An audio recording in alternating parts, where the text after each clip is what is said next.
नमस्कार, मैं दीपक और आप देख रहे हैं डीएस के टॉक्स। बिग बॉस का आज का जो एपिसोड था वो हम दो हिस्सों में, इनफैक्ट 3 हिस्सों में देख सकते हैं। पहला हिस्सा गुप्ता का सिंपैथी वाला ड्रामा, अखंड लेवल का नौटंकी बाज है ये नल्ला मास्टरमाइंड। उसने आज के एपिसोड में खुद को इंडिया का बिगेस्ट नौटंकी बाज साबित किया। वहीं दूसरे सेगमेंट में हमें अली और निकी का जो एक ब्लंडर था, उसके बाद निकी जिसको कभी भी खुद की गलती दिखाई नहीं देती, बिग बॉस उसका यार यार करती रहती है। वहीं जो तीसरा सेगमेंट था वहाँ हमें पता चला कि राखी MBBS करके आई है कनाडा से, आलू से ब्लॉकेज वगैरह खोल सकती हैं शरीर के। और हमें यहाँ ये भी पता चला कि इंडिया में सबसे ज़्यादा IQ वाले इंसान यानी अभिनव द ग्रेटेस्ट शुक्ला को MBBS का फुल फॉर्म नहीं पता। Bachelor of medicine, bachelor of surgery को वो बैचलर ऑफ बायोलॉजिकल पता नहीं सर्जरी कुछ भी, बैचलर ऑफ मेडिकल पता नहीं कुछ भी ये लोग कह रहे थे। ताज्जुब की बात है, शिक्षिका और सदी का सबसे बड़ा मास्टरमाइंड, सदी का सबसे ज़्यादा IQ वाला इंसान, इन्हें MBBS का फुल फॉर्म नहीं पता। राखी इतना एंटरटेन करती हैं, आलू से गैस बनती है, वो रक्त में जाती है, ब्लॉक्स वगैरह खुल जाते हैं। MBBS का फुल फॉर्म पूछा तो वो टॉयलेट करने का बहाना। राखी एंटरटेनिंग तो है, नो डाउट इसमें कि वो बहुत ज़्यादा एंटरटेनिंग। और कल उसकी वो नाक की सर्जरी के ऊपर भी कुछ कलेश वगैरह जस्सू करेगी कुछ, वो हमने जो प्रोमो देखा इस तरह की आतंकी चीज़ें। तो जस्सू जो है ना बड़ी क्लासी बनती थी, बड़ी सोफिस्टिकेटेड बनती थी, दूसरों को घटिया बोलती थी, दूसरों को तमीज़ का ज्ञान देती थी। अब ये सो कॉल्ड क्लासी जस्सू, एक कहना तो मैं नहीं चाहता लेकिन जैसे मच्छी मार्केट में नहीं कं होती रहती है, अब जस्सू निकी को टक्कर दे रही है। एक तो निकी आपने दिखते नहीं हो, क्या कह रहे यार, मेरे को नॉमिनेट कर दिया बिग बॉस। वहीं जस्सू कितनी कनकनाती है यार, ऐसी उसकी आवाज़ कानों से खून निकाल दे। और हमने देखा ही वो प्रोमो और आज भी हमने देखा खाम में वो साफ सफाई के ऊपर बड़ा ज्ञान दे रही थी। आ जाते हैं हम मुद्दे की बात के ऊपर आ जाते हैं। एपिसोड जब स्टार्ट हुआ तो ये निकी की गटरपंथी गंदगी के ऊपर अली एजाज इनकी बातें चल रही। ये लोग अपना एक अलग वो बनाना चाहते हैं ग्रुप, जहां ये पुराने लोग मिलकर के चैलेंजर्स की छुट्टी करना चाहते हैं। हमने कल देखा था कि अर्शी ने गुप्ता को परेशान किया था। गुप्ता को इतना भी परेशान नहीं किया कि वो इतना फ्रस्ट्रेट हो, इतना रोए। गुप्ता को मैं सबसे बड़ा नौटंकीबाज बोलता हूँ। हालांकि मेकर्स और वायाकॉम पूरा ग्रुप, खुद गुप्ता हिमसेल्फ और उसके जितने भी दोस्त यानी टीवी इंडस्ट्री के जितने भी लोग हैं, वो गुप्ता को एक मास्टरमाइंड के रूप में पोर्ट्रेट कर रहे हैं। गुप्ता खुद अपने आप को इंडिया का मास्टरमाइंड बोल के आया, लेकिन वो इंडिया का मास्टरमाइंड नहीं, इंडिया का सबसे बड़ा नौटंकीबाज साबित कर रहा है। कोई इतनी बड़ी बात थी नहीं, ठीक है, माँ बाप पर भी अर्शी नहीं गई, लेकिन यहाँ गुप्ता ने कैसे बात का बतंगड़ बनाया। इस एपिसोड में गुप्ता और अर्शी की जो प्लानिंग है, इसको आई थिंक जस्सू ने पकड़ लिया है। जस्सू ने अर्शी से पूछा भी था कि क्या आप गुप्ता को विनर बनाना चाहते हो, क्योंकि आप उसे इतना परेशान करोगे दुनिया को वो बहुत ही विक्टिमाइज्ड दिखेगा, लोग उसे सिंपैथी देंगे।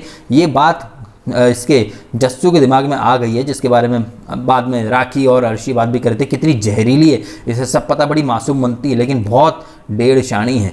तो ये जो आज गुप्ता ने ये जो इतना ड्रामा किया है, पहले खूब लड़ा, दुनिया भर की उसने हर एक मुद्दे को उठा के फेंक दूंगा, ये कर दूंगा, बहुत गंदी है, ये गंदी है, ये ऐसा कर दूंगा, सेल्फ रिस्पेक्ट गंवा के शो में वापस आया हूँ। क्यों? क्योंकि पैसे की जरूरत है। यार किसको ये आदमी बेवकूफ़ बना रहा है? क्योंकि जब गुप्ता अपने दिल की बात कर रहा था माइक वगैरह सब उतार के, जब ये सब लोग उसको समझा रहे थे, अभिनव ने भी अली ने भी बहुत दोनों, अभिनव का बात यहाँ पर मुझे काफ़ी सही लगा था, जिस तरह उसने अर्शी को समझा था कि भाई माँ बाप पे मत जा, पर्सनल मत जा, पास मत जा, फिर बात का बतंगड़ बनता है। वो अभिनव यहाँ पर सही था, लेकिन बाकी तमाम लोग जिस तरह गुप्ता के साथ एक सपोर्ट दिखा रहे थे, वो वीकेंड का असर है। जब सलमान ने बोला था तुम लोगों ने स्टैंड क्यों नहीं लिया, आप सब स्टैंड लेने की होड़ दिखा रहे थे। अभिनव की बातें मुझे काफ़ी हद तक सही लगी, जो उसने अर्शी और गुप्ता दोनों से ही की। और यहाँ पर जब ये तमाम लोग चले गए पानी वगैरह पिला के, गुप्ता के आंसू पहुँच के, तब गुप्ता ने रुबीना से कुछ कहा कि ये लोग चाहते थे जैसे वो चला गया वैसे ये भी चला जाता। तो यहाँ पे बिग बॉस ने वर्ड म्यूट कर दिए। मुझे ऐसा लगा कि ये सुशांत जैसे चला गया वैसे ये भी चला जाता। इन लोगों की ये थिंकिंग थी, ये वर्ड थे उसके, जहाँ सुशांत को उन्होंने म्यूट कर दिया, मुझे ऐसा लगा उसके लिप्स के अकॉर्डिंग। वहाँ रुबीना ने भी काफ़ी ज़्यादा शॉकिंग वाले एक्सप्रेशन दिए थे। अब ये बात मैं इसलिए कर रहा हूँ क्योंकि 14 जून 2020 को सुशांत की न्यूज़ आई। उसके बाद 21 जून से गुप्ता ने अपना ड्रामा वगैरह शुरू कर दिया कि वो भी आत्महत्या करने पर मजबूर कर रहे हैं कई लोग, दुनिया भर की बातें उसने की। हमने कल देखा, हमने आज दिन भर सोशल मीडिया पर भी और आई गेस तमाम न्यूज़ चैनल वगैरह या मीडिया चैनल या कलर्स पर खुद भी आई थिंक ये प्रोमो आ ही रहे होंगे। मैंने टीवी वगैरह पे तो नहीं देखा, सोशल मीडिया पे या यूट्यूब पे ये जो प्रोमो दिन भर आया कि विकास ने खोला अपने दिल का राज, विकास ने शेयर किया सबसे बड़ा सच। तो कलर्स वाले कितने बड़े झूठे हैं, कितने बड़े दोगले हैं। एक सेंसेशनल न्यूज़ बना के एक चिंदी सी बात को ये लोग प्रेजेंट करते हैं। गुप्ता से मुझे कोई हमदर्दी या सिंपैथी बिल्कुल नहीं है। गुप्ता ने ये जो कुछ भी बोला उसका प्रियंक के साथ रिलेशन, भाई प्रियंक हो या पार्थ हो या फिर रोहित सुशांत हो या फिर और भी लोग हैं, गुप्ता के बहुत लोगों के साथ अफेयर रह चुके हैं, ठीक है। और ये बात उसने आज पहली बार शेयर नहीं की। जो लोग बोल रहे हैं कि गुप्ता ने खोला अपने दिल का गुबार, गुप्ता ने शेयर की अपनी ज़िंदगी का सच्चाई, क्या घंटा सच्चाई शेयर की, ये तो वो जून जुलाई के महीने में कर चुका है कि प्रियंक ने उसे धोखा दे दिया, उसने प्रियंक को माफ़ कर दिया था, उसने पार्थ को भी माफ़ कर दिया था।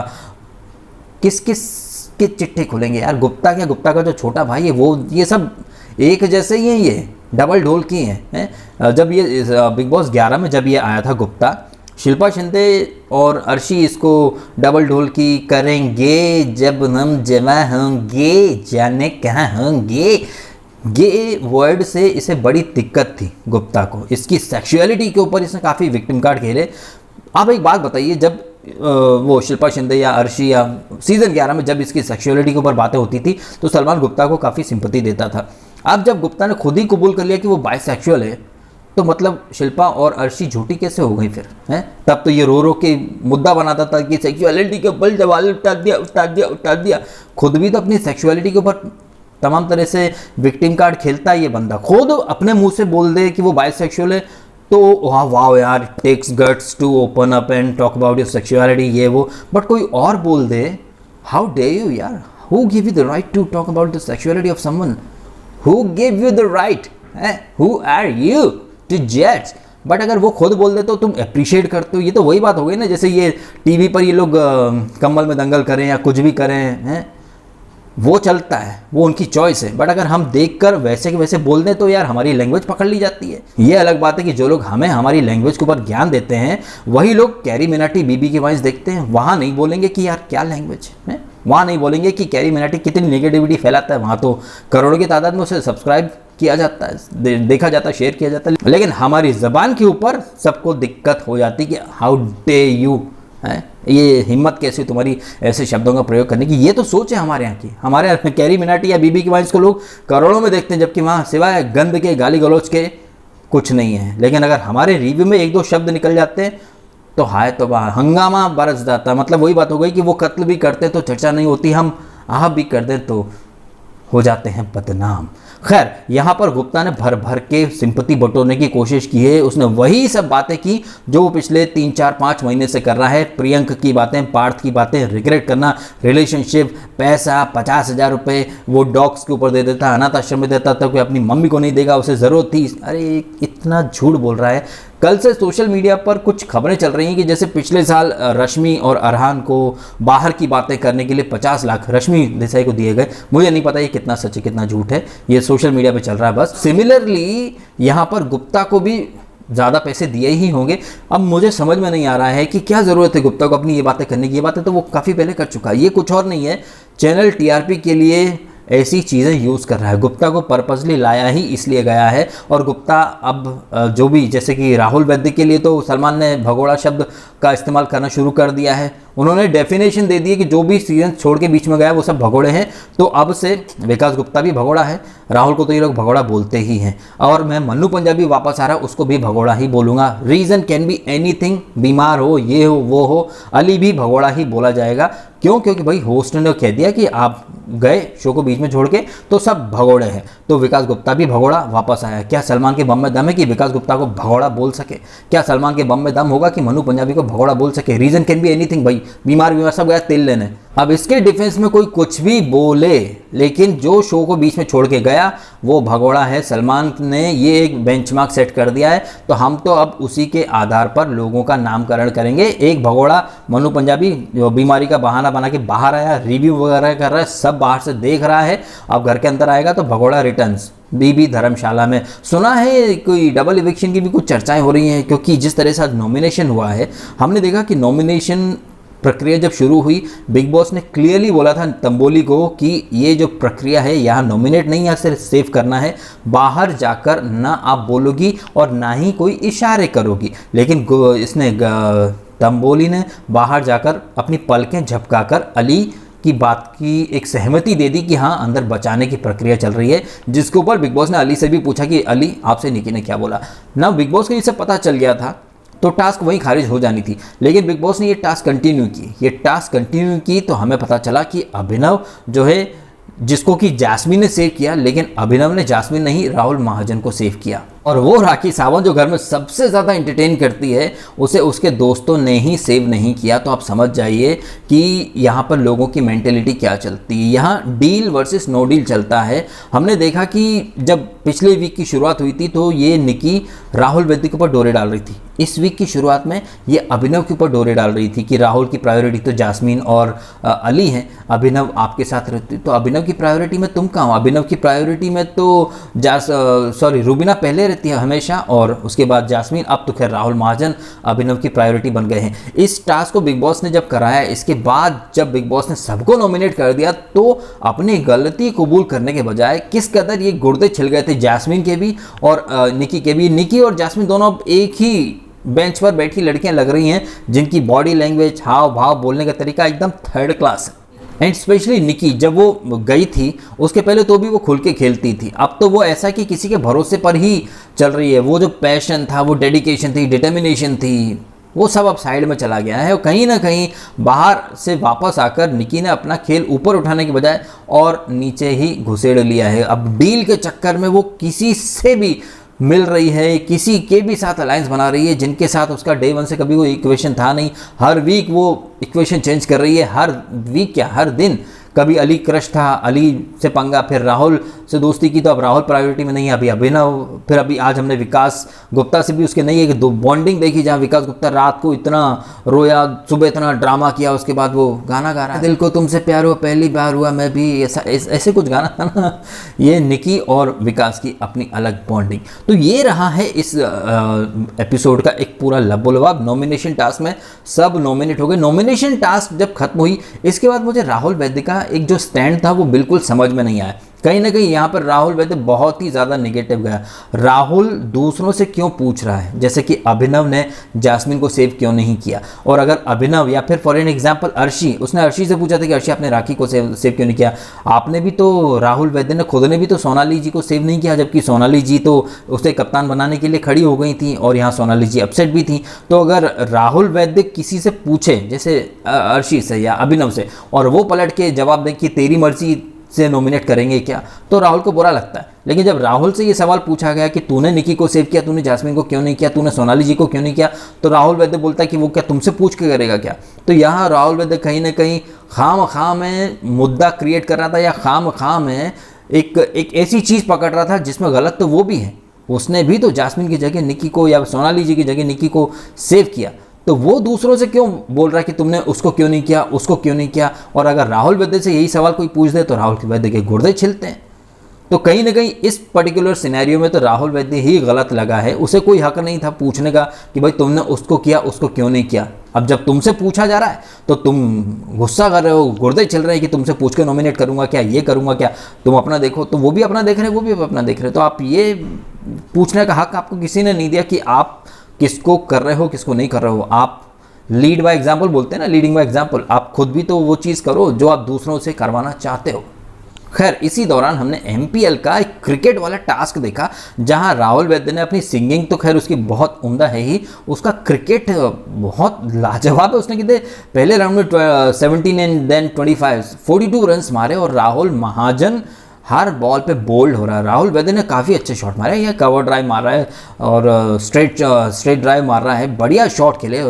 क्रिकेट तो खैर अच्छा, बड़ा मजा आया उसके शॉट्स देखने में। और राहुल महाजन तो अपना पोपट करा के आ गए। तो हाँ, यहाँ पर हमने एक चीज़ देखी, बेचारी राखी का पोपट हो गया। वो 4 लोगों में जो लग्जरी बजट बटना था, वो सॉसेजेस वगैरह सब ये चमन चिंदी चोटे उठा के भाग गए। बेचारी राखी को कुछ भी नहीं मिल पाया, सॉसेजेस ना सूप। लेकिन राखी की एक दुआ कबूल कर ली प्रभु ने कि राखी को किसी ने सेव नहीं किया तो कोई भी सेव ना हो पाया, सब के सब। हाँ, एक चीज़ आपने देखी होगी, नॉमिनेशन टास्क शुरू हो इसके पहले गुप्ता को मेडिकल रूम में बुलाया गया था। क्या बातें होती होंगी मेडिकल रूम के अंदर? गुप्ता इतना बीमार है तो वो आया क्यों? गुप्ता इतना ही ज़्यादा परेशान है तो फिर ये बाहर क्यों नहीं चला जाता? ये भी मन्नू की तरह बाहर भगोड़ा बन के चला क्यों नहीं जाता है? गुप्ता इतना बीमार है तो यार मुझे ऐसा लग रहा है कोई बीमार वगैरह कुछ नहीं है और कोई इसके इश्यूज़ वगैरह कुछ नहीं, सिर्फ टीआरपी के लिए इसको एक्स्ट्रा पैसा दिए गए हैं। कई लोग कह रहे हैं 15 लाख दिए हैं, कई लोग कह रहे हैं 20 लाख दिए हैं और ये पैसे के लिए डेफिनेटली सब टीआरपी के हथकंडे हैं, क्योंकि जाहिर सी बात है कंटेस्टेंट तो एकदम नल्ले लेके आए हैं तो उनसे तो टीआरपी आएगी नहीं। तो सनसनीखेज बातें करो, खुलासे करो, अपनी पर्सनल बातें, बाहर की बातों से टीआरपी आएगी। अब चाहे वो कविता के हस्बैंड के ट्वीट हों या फिर ये अब विकास के रिलेशनशिप की बातें, मतलब मेकर्स पूरी तरह से अब मतलब साम दाम दंड भेद पे आ गए कि कुछ भी करो यार टीआरपी लेके आनी है। कंटेस्टेंट नहीं ला पा रहे तो बाहर की खबरों से टीआरपी लेके आओ, कुछ भी करो यार, जो इन्वेस्टमेंट है उसको रिकवर करना पड़ेगा क्योंकि टीआरपी एकदम थर्ड क्लास है। बट आई डोंट नो यार कि कुछ लोग कैसे रिव्यू करते हैं, क्या देखते हैं, क्योंकि मुझे पता चला कि एक कट्टर सलमान खान फैन भी रिव्यू करता है बिग बॉस के और भाई उसके मुताबिक तो टीआरपी आसमान छू रही है, ये है वो है, क्यों सलमान भाई करता रहता है। कौन सी दुनिया में जीते हैं ये लोग और कहाँ से ये लोग खबरें लेकर के आते हैं? मतलब सलमान खान के ब्लंडर्स या कलर्स की घटिया टीआरपी को भी कैसे हवाई बातें करके ये लोग पब्लिक ऊपर थोप रहे हैं। इन्हें थोड़ी शर्म आनी चाहिए, पब्लिक को भी थोड़ा सोचना समझना चाहिए। मैंने कुछ दिन पहले कहा भी कि पब्लिक खुद ऐसे लोगों को देखती है, फिर ऐसी खबरों पर यकीन करती है और फिर ऐसे ही कलर्स के जो ब्लंडर्स होते हैं वो धीरे धीरे जस्टिफाइड हो जाते हैं। गुप्ता को आज आप देख लीजिएगा बहुत सारे लोग गुप्ता को सपोर्ट करेंगे, सिंपैथी देंगे, जबकि गुप्ता इस लायक है नहीं। वो सिर्फ और सिर्फ ये ड्रामा कर रही है। ये सारी बातें प्रियंका की बातें, पार्थ की बातें, रिलेशनशिप की बातें, फैमिली की बातें, उसकी सेक्सुअलिटी की बातें, ये सारी बातें वो जून के महीने में कर चुका है। दोबारा से करने की क्या ज़रूरत है? क्या ज़रूरत है? सिर्फ फुटेज, सिंपैथी, विक्टिम कार्ड। ये अखंड नौटंकीबाज है, इंडिया का सबसे नल्ला नौटंकीबाज है ये विकास गुप्ता, और ये यहाँ प्रूव कर रहा है। चलिए इस नोट पर ये वीडियो मैं कर देता हूँ खत्म। आप कमेंट करें और बताएं आपके ओपिनियन कि आपको लग रहा है कि गुप्ता का ये रोना धोना रियल था या फिर ये सिंपैथी था। आपको याद होगा इस एपिसोड में राहुल वैद्य से जब गुप्ता बात कर रहा था तो गुप्ता ने कहा था कि वो नास्टी चीज़ें पसंद करता है, और जब अर्शी ने कहा था ना कि कुछ बात चली थी कि वो पैसे वगैरह की बातें, तो इसने गुप्ता ने खुद ने कहा था कि नहीं अर्शी झूठ नहीं बोल रही है, अर्शी सच बोल रही है। जहाँ रुबीना या फिर बाकी सबने सवाल पूछे थे कि भाई तो फिर क्या है, क्लियर तो करो। राहुल वैद्य ने भी उस समय बाहर उससे पूछा था कि ये क्या डायलॉग है भाई, एक तरफ तुम अर्शी को झूठा कह रहे हो, फिर तुम कह रहे हो अर्शी झूठी नहीं है। तो गुप्ता खुद को ही एक्सपोज कर रहा है। अब आपको क्या लगता है आप कमेंट करके बताएं। और जिस तरह से ये नॉमिनेशन टास्क हुई है, क्या आपको नहीं लग रहा कि यहाँ सोनाली फोगाट जी या फिर राहुल महाजन का पत्ता कटने वाला है? ये दो लोग जाएंगे, उसके बाद सुनने में आ रहा है कि भगोड़ा Mannu is coming back and इसकी क्या नाम है, राहुल वैद्य की गर्लफ्रेंड दिशा भी वापस आ रही है। मतलब जितने लोग हैं उतने ही रहेंगे, संख्या बल पता नहीं ये लोग कब खत्म करेंगे। 87 डेज हो गए हैं। नॉर्मली इस टाइम तक फिनाले की तैयारियां होती हैं, बट अभी तो लोग ही इतने ज़्यादा भरे पड़े हैं। मुझे लग रहा है ये लोग सीज़न शायद होली तक चलाएंगे, ऐसा मेरा मानना है। अब आपको क्या लगता है कमेंट करें और बताएं आपके ओपिनियन। वीडियो अच्छा लगा तो लाइक करें, कमेंट करें, शेयर करें और सब्सक्राइब भी करें डीएसके टॉक्स को। अगर आपने नहीं किया तो आपने समय निकाल कर ये वीडियो देखा, आपका बहुत बहुत धन्यवाद।